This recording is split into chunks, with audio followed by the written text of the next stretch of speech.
นอย่าขาดอย่าประมาทครูสอนสั่งตั้งใจเรียนครูตักเตือนให้ขยันมันภาคเพียรเป็นนักเรียนอย่าเหตุทานอ่านตำรามีวิชาเหมือนมีสักเหนือนับใดผู้มูลใสแก้ไขได้ทุกปัญหาสวัสดีท่านผู้ชมที่เคารพผู้บริหารการศึกษาครูอาจารย์และน้องนักเรียนที่หักแพงก็กลับมาพบกันอีกเช่นเคยกับรายการเพื่อการเรียนการสอนซึ่งรายการนี้จะเสนอโดยศูนย์เทคโนโลยีการศึกษาสถาบันวิทยาศาสตร์การศึกษากระทรวงศึกษาธิการและกีฬาวันนี้พวกเราคณะจัดทำรายการจะเสนอการเรียนการสอนวิชาวิทยาศาสตร์ธรรมศาสตร์ชั้นมัธยมปีที่ 4ส่วนวันเนื้อในและรายละเอียดจะมีขึ้นอย่างไรนั้นเชิญท่านผู้ชมและน้องๆไปติดตามชมพร้อมๆกันเลยงานยังเฮียนให้ภาคเพียรอย่าขาดอย่าประมาทครูสอนสั่งตั้งใจเรียนสบายดีนายครูสบายดีพวกหลานนั่งลงขอบใจนายครูวันนี้เราจะมาเรียนเกี่ยวกับวิชาเคมีศาสตร์สมองก่อนพวกหลานเรียนเกี่ยวกับหยังเกี่ยวกับออกซิเจนแม่และน้องสมองก่อนแม่นะเฮาเรียนเกี่ยวกับออกซิเจนเป็นไดพวกหลานไปเบิ่งบทเรียนบ่เบิ่งเนาะถ้าว่าพวกหลานไปเบิ่งบทเรียนทุกคนแล้วนายครูจะมาทวนคืนเกี่ยวกับบทเรียนเก่าจะมาทวนคืนเกี่ยวกับออกซิเจนนายครูมีคำถามเกี่ยวกับพวกหลานว่าออกซิเจนมีอยู่ไสในธรรมชาติเอาพวกหลานผู้ใดสามารถตอบได้ว่าออกซิเจนมีอยู่ไสในธรรมชาติเอาลุกเลยอาจารย์นำแต่ตอบออกซิเจนมีอยู่ทั่วไปในธรรมชาติในอากาศออกซิเจนมีประมาณ1/5ตามปริมาตรยังมีในต้นไม้ในน้ำคมเป็นไหนเราตอบมาถึงบ่เอาตบมือส่งเสริมแล้วไงแม่และน้องออกซิเจนแมนมีอยู่ทั่วไปในธรรมชาติในอากาศมีออกซิเจนประมาณ1/5ด้านปริมาตรนอกนั้นยังมีในต้นไม้ในน้ำและน้ำคนเนาะในผู้มีคำถามอีกคำถามที่2ในผู้มีคำถามว่าสูตรโมเลกุลน้ำประกอบมีธาตุมูลใดแน่เนาะอันนี้ก็ให้พวกเรา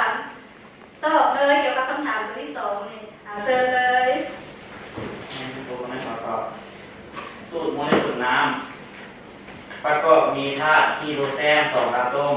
และธาตุมูลออกซิเจน1 อะตอมเป็นแต่เราตอบมาถึงบ่ถึงเนาะต้นมือส่งเสริมเราแน่มีหลายมาตัวพวกหลานกับบทเรียนเก่าได้ดีเนาะสูตรโมเลกุลน้ำประกอบมีธาตุมูลฮีโดรเจน2 อะตอมและธาตุมูลออกซิเจน1 อะตอมเนาะสั่งแล้วเฮามาเข้าต่อบทเรียนใหม่เลยเนาะเฮามาเข้าต่อบทเรียนบทที่10เฮามาเรียนเกี่ยวกับฮีโดรเจนเนาะฮีโดรเจนเอามาเข้าบทเรียนใหม่เลยบทที่10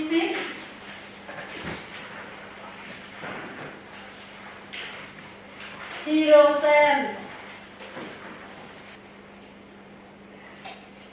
สำหรับมื้อนี้เนาะเฮาจะมาเฮ็ดเกี่ยวกับกิจกรรมการทดลองธาตุไอฮีโดรเจนหรือว่าก๊าซฮีโดรเจนเนาะสำหรับมาเฮ็ดการทดลองหรือว่าเฮามาทำการทดลองกันเลยเนาะนี่แม่นเครื่องหักไส้ในการทดลองเครื่องหักไส้ในการทดลองจะประกอบมีนี่แม่นหยังพวกหลานกวดบรรจุธาตุแม่นแหละเนาะตัวนี้แม่นกวดบรรจุธาตุ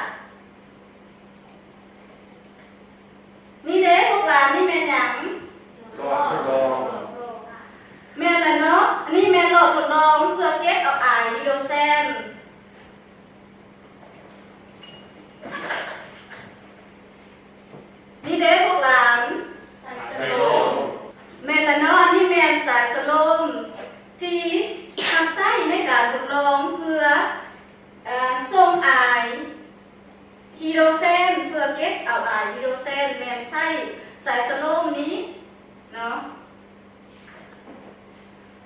นี่เด้ ไฟ แม่นแหละอันนี้แมนกับไฟและเทียนเพื่อเขาจะพิสูจน์เบิ่งว่าเขาเก็บไอฮิโดรเซนได้แท้บ่เขาจะใช้ไม้ขีดไฟมาหมอแล้วเขาจะรู้ว่าเขาสามารถเก็บไอฮิโดรเซนได้สำหรับเครื่องทดลองที่หับไส้ในการทดลองแมนมีเท่านี้ต่อมาแมนธาตุเคมีนี้ขวดนี้เป็นขวดบรรจุธาตุอย่างพวกหลานแม่และนอกขวดนี้แม่นขวดที่บรรจุน้ำเปื่อยอาซิดคลอริดิก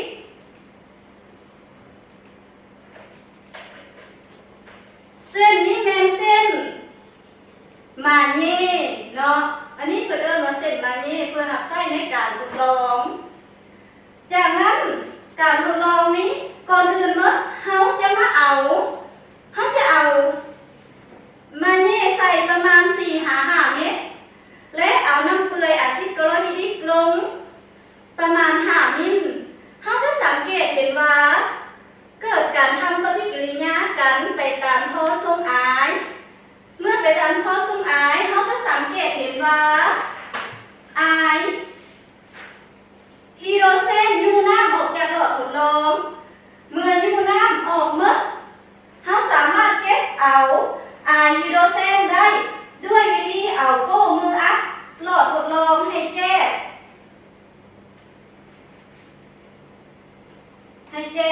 จากนั้นเขาจะเอาไม้ขีดไฟมาหมอเพื่อเขาจะไม่พิสูจน์เบิ่งว่าเขาสามารถเก็บไอฮิโดรเซนได้แค่บ่เอาเขามาพิสูจน์นำกันเลย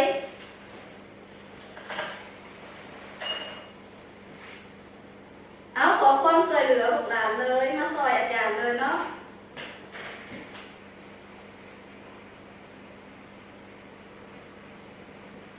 เมื่อเอาไม้ขีดไฟมาหมอไอฮิโดรเซนจะได้ยินเสียงดังป๊อกเด้เนาะแสดงว่าเขาสามารถผลิตเอาไอฮิโดรเซนได้และเขาจะสังเกตเห็นเม็ดน้ำติดตามหลอดทดลองเนาะจะสังเกตเห็นเม็ดน้ำติดตามหลอดทดลองแปลว่าการทดลองนี้นายครูมีคำถามถามพวกหลานเนาะนายครูมีคำถามถามพวกหลานว่าการทดลองนี้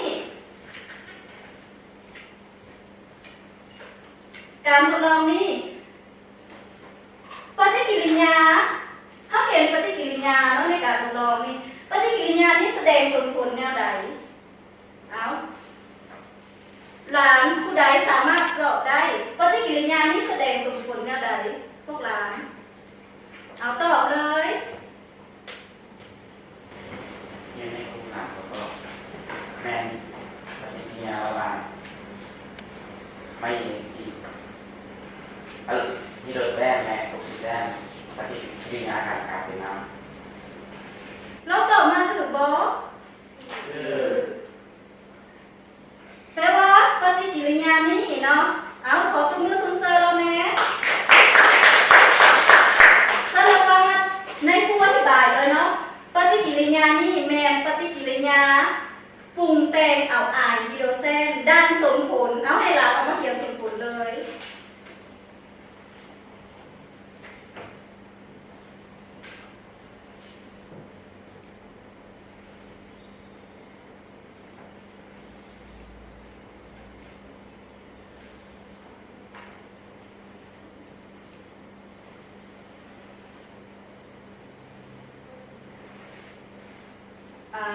ยับให้หมู่เบิ้งยับไปทางหน้าไปได้นะอันนี้แมนปฏิกิริยาปรุงแต่งเอาไอฮิโดรเซนหรือว่าก๊าซฮิโดรเซนแมนได้มาจากมาเนเซียมทำปฏิกิริยากับอาซิดคลอริดิกกลายเป็นเกลือ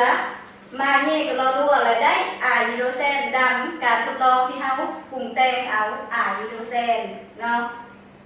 ถือว่าเราเขียนสมผลปฏิกิริยาแมนคือเนาะเอาตบมือส่งเสริมเราแม่เมื่อเขาเก็บเอาไอฮิโดรเซนได้แล้วเนาะเขาจะพูดว่าเขาเก็บได้ไอฮิโดรเซนแท้บ่เขา เขาจะเอาไม้ขีดไฟมาหมอปากรถทดลองเขาจะได้ยินเสียงดังป๊อกย้อนหยังจึงได้ยินเสียงดังป๊อกได้เห็นเม็ดน้ำติดตามหลอดทดลองที่เขาสามารถเก็บเอาไอฮิโดรเซนได้นี้เนาะเอาพวกหลานผู้ใดสามารถตอบได้ว่ามันนี่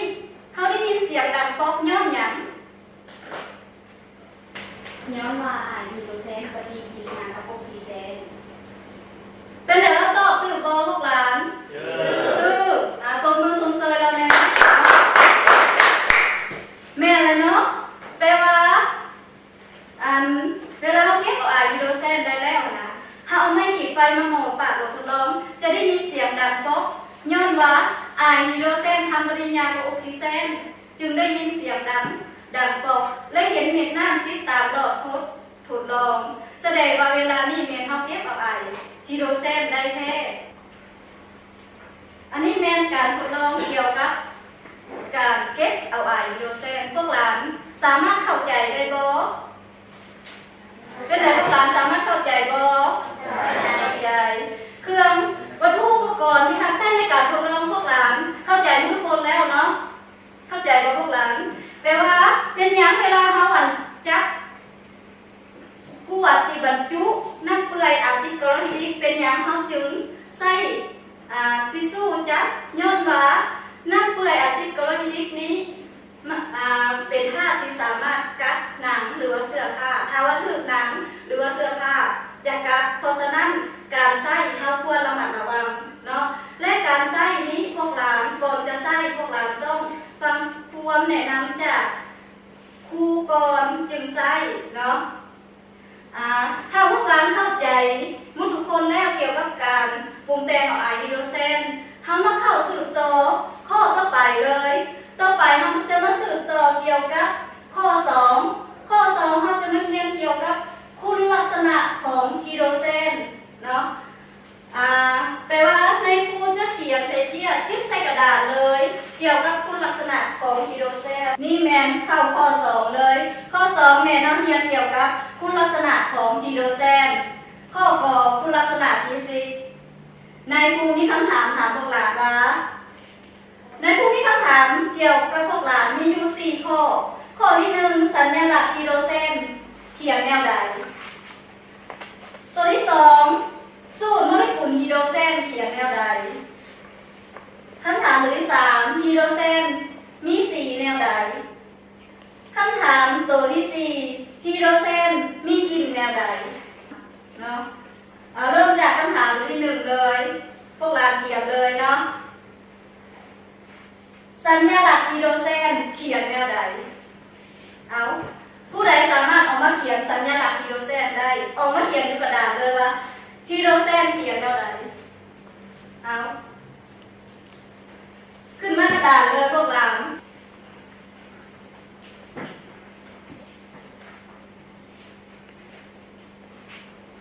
เป็นในพวกเราแล้วเขียนถือบอ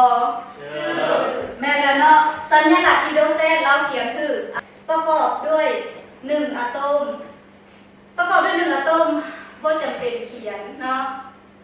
มาเข้าคำถามตัวที่2สูตรโมเลกุลฮิโดรเซนเขียนแนวใดผู้ใดสามารถเขียนได้ขึ้นมาเขียนกระดาษเลย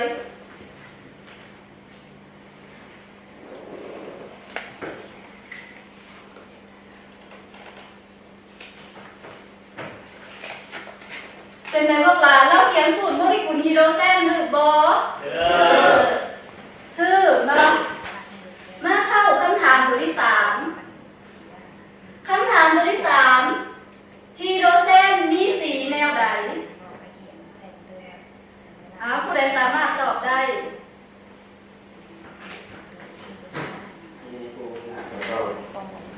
ฮิโดรเซนโบมีสีเป็นไหนเราตอบถือบอพวกหลานถือเนาะ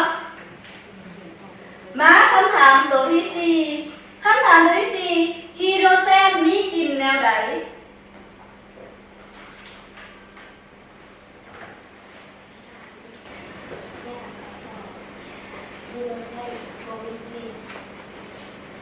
เป็นไหนพวกหลานเราตอบถือ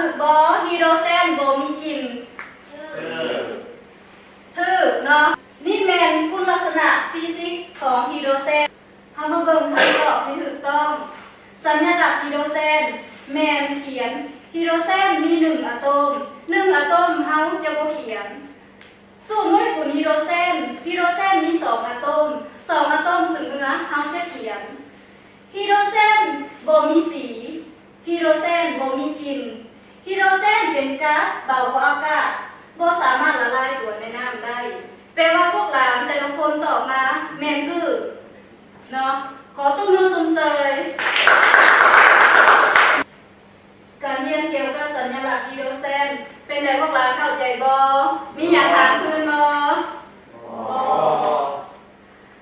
ถ้าพวกหลานเข้าใจหมดแล้วเฮามาพักผ่อนน้อยนึงวางเว้นไปไกลลาลมลุกคลุกคลานตั้งหลายร้อยปีเลือดหลังอาบทรละนินวันนี้สาดลาวจึงได้ปลดปล่อยออกแห้งแข่งขันสร้างผลงานคำนำหับต้นกองประชุมใหญ่ครั้งที่8ขององค์คณะพักกระทรวงศึกษาธิการและกีฬาสาวลาวบ่มีวันลงล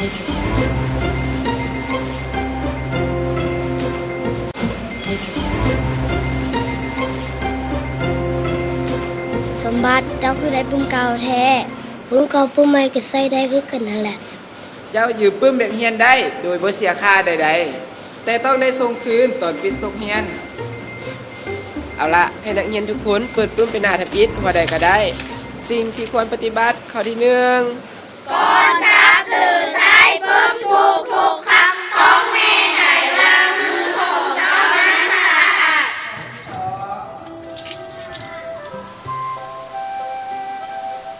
ห่อปื้มด้วยถุงยางเจียหนังสือพิมพ์หรือวารสารเก่าและถ้าปื้มหักเปเพเสียหายให้ซ่อมแปลงให้ไว้เท่าที่จะไว้ได้เมื่อเจ้าเฮ็ดปื้มเสียให้รายงานครูของเจ้าทันทีห้ามห้อยขีดเขียนเสหน้าปกและทางในปื้มเด็ดขาดสมบัติห้ามห้อยยัดปื้มใส่ถุงปื้มเวลาที่มันเต็มห้ามบ่ให้ใส่ปื้มบังแดดหรือฝนสมบัติห้ามใส่ปื้มเพื่อหยองนางน้องต้องจื้อไว้ให้ดีเด้อเข้าใจแล้วบ่สมบัติเข้าใจแล้วเอ้คำลา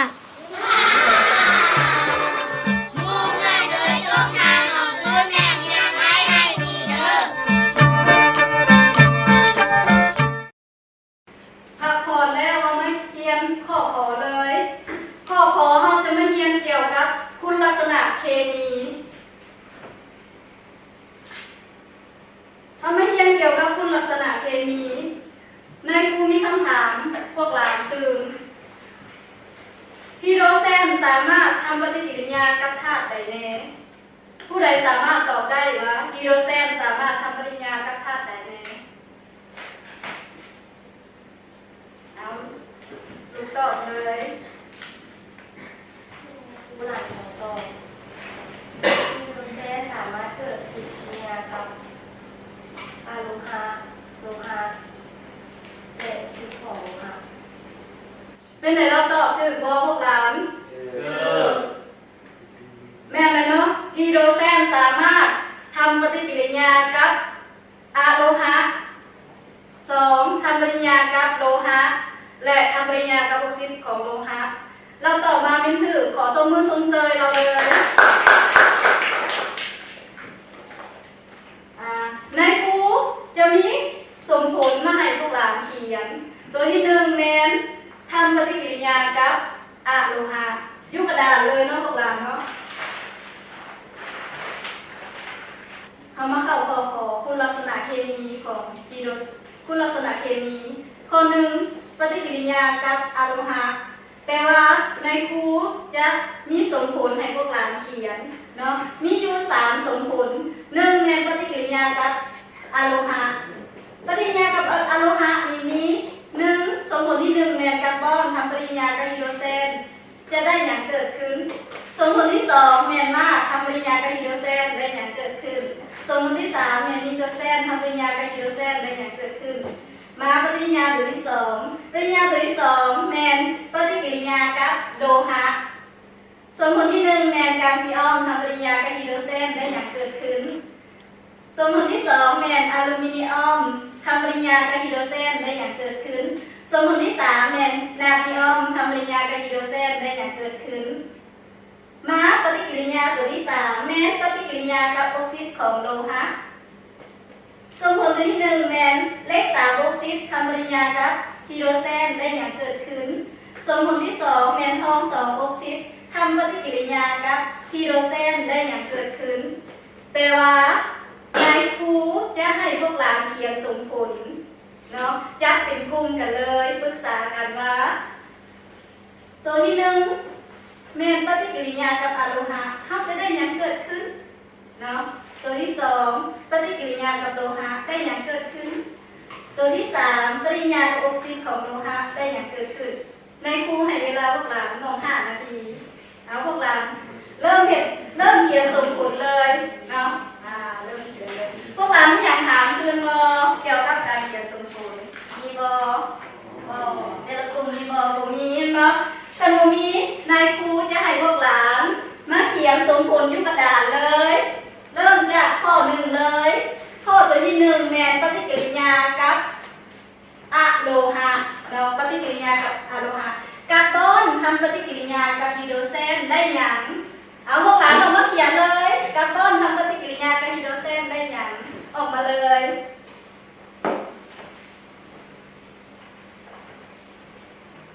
สั่งซาเลยสั่งซาพร้อมเลย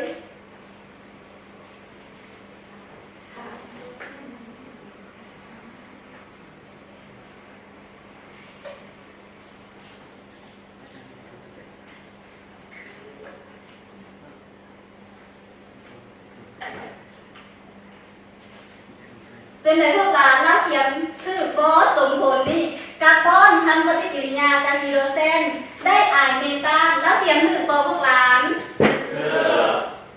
แม่เลยเนาะคือเอาต้มมือสมเซยแล้วแม่เริ่มข้อต่อไปเลยข้อต่อไปแมนมาทำปฏิกิริยากับฮีโดรเซนได้อย่างเกิดขึ้นเอาพวกหลานเอามาเขียนสมผลที่กระดาษเลยอย่าลืมสั่งซาเด้อ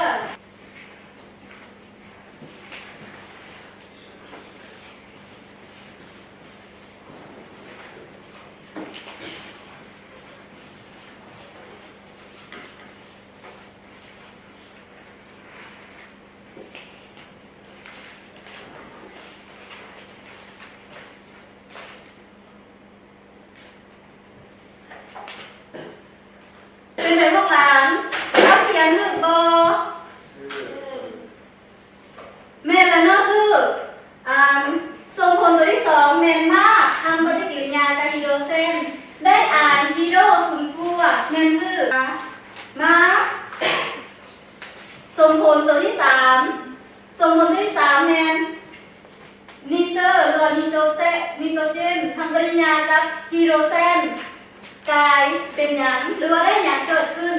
ผู้ใดมีความสามารถออกมาเขียนสมผลยกกระดาษออกมาเลย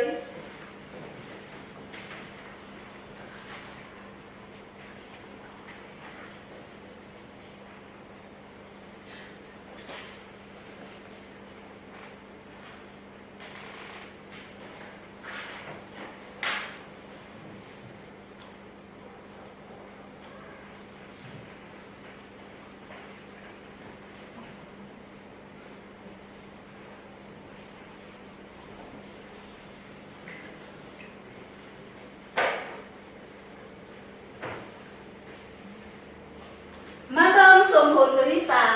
3แมนนิโตรเซนทำปฏิกิริยากับฮีโดรเซนหรือว่านิเตอร์ทำปฏิกิริยากับฮีโดรเซนได้ไออะโมเนียถือว่าเนาะถือว่าใน3ส่งผลนี้แมนพวกหลาน3คนออกมาเขียนแมนเนาะเริ่มจากคาร์บอนทำปฏิกิริยากับฮีโดรเซนได้ไอเมตานส่งผล2มากทำปฏิกิริยากับฮีโดรเซนได้ไอฮีโดรซุลฟัวส่งผล3นิเตอร์ทำปฏิกิริยากับฮีโดรเซนได้ไออะโมเนียถือว่าพวกหลาน3คนที่ออกมาเขียนสมผลถือว่าทุกคนขอตบมือสมเสยเนาะดีหลายเข้า มาเข้าข้อ2เลย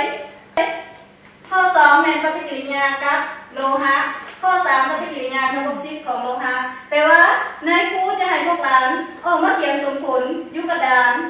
ให้มาแข่งกันเขียนแต่ละคนเอาเริ่มออกมาเลยพวกหลานเริ่มจาก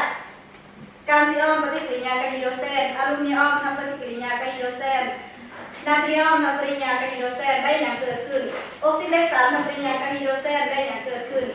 ทอง2ออกซิดทำปฏิกิริยากับฮีโดรเซนได้อย่างเกิดขึ้นออกมาเลยพวกหลานแต่ละคน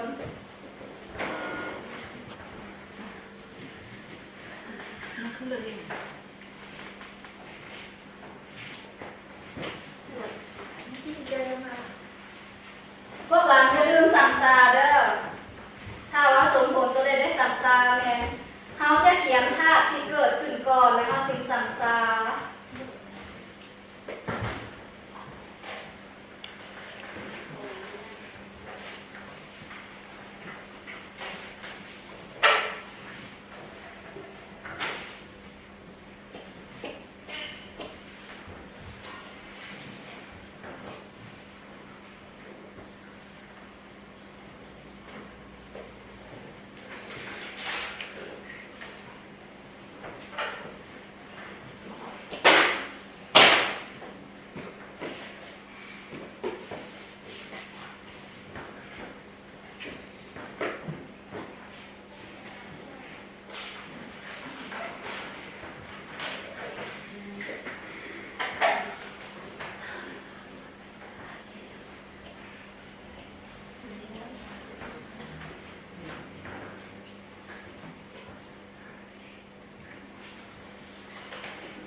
คำตอบที่ถูกต้องเนาะ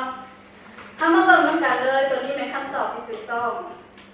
กาบอนทำปริญญากับฮีโดรเซนได้อ่านเมตานมาทำปริญญากับฮีโดรเซนได้อ่านฮีโดรซูลฟัวนิโตรเซนทำปริญญากับฮีโดรเซนได้อ่านแอมโมเนียข้อ2ปริญญากับโลหะแคลเซียมทำปริญญากับฮีโดรเซนได้อ่านได้แคลเซียมฮีโดรอลูมิเนียมทำปริญญากับฮีโดรเซนได้อลูมิเนียมฮีโดรนาตรียมทำปริญญากับฮีโดรเซนได้นาตรียมฮีโดรมาข้อ3ปริญญากับออกซิดของโลหะเลข3ออกซิดทำปริญญากับฮีโดรเซนได้น้ำและได้เล็กทอง2ออกซิดทำปริญญากับฮีโดรเซนได้น้ำและได้ทองถือว่าการเขียนสมผลปฏิกิริยาใน3ข้อนี้พวกหลานเขียนมานี่แมนถือเนาะขอตบมือสมเสยด้วย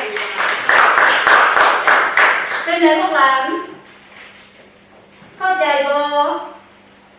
ใช่มีอย่างถามคืนบ่เกี่ยวกับการเขียนสมผลบ่มีเนาะถ้าบ่มีแล้วการเรียนเกี่ยวกับฮีโดรเซนถามมาเขาเรียนเกี่ยวกับคุณลักษณะ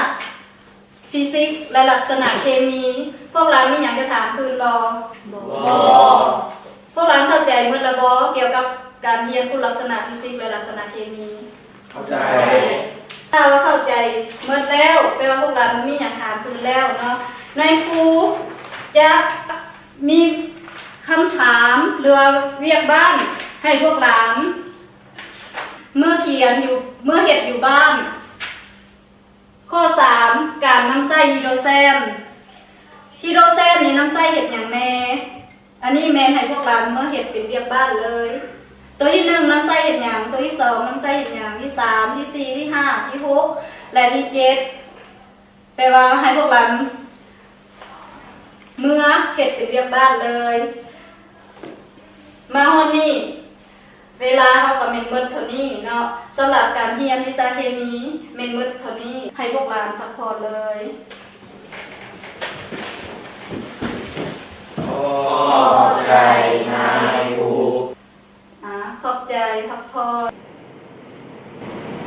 ท่านผู้ชมทั้งหมดนั้นก็เป็นเนื้อในรายการที่พวกเขาขนาดจะทำรายการได้นำมาเสนอท่านผู้ชมได้ติดตามชมพวกเขาก็หวังเป็นอย่างยิ่งว่าก็คงจะให้บทเรียนและสาระนำดีๆแก่พวกน้องๆบ่หลายก็น้อย โดยเฉพาะแม่น้องนักเรียนชั้นมัธยมปีที่4เนาะเอาล่ะท่านผู้ชมเมื่อวันนี้รายการของพวกเราก็ใกล้จะหมดลงแล้วก่อนจากกันก็ต้องขอไว้ใส่ให้พรแก่บรรดาท่านผู้ชมทุกท่านจงมีความสุขสุขภาพแข็งแรงพบกันใหม่ในวันพุธหน้าสำหรับวันนี้ข้าพเจ้าดาวนิววิไลต้องขอกล่าวคำว่าสบายดี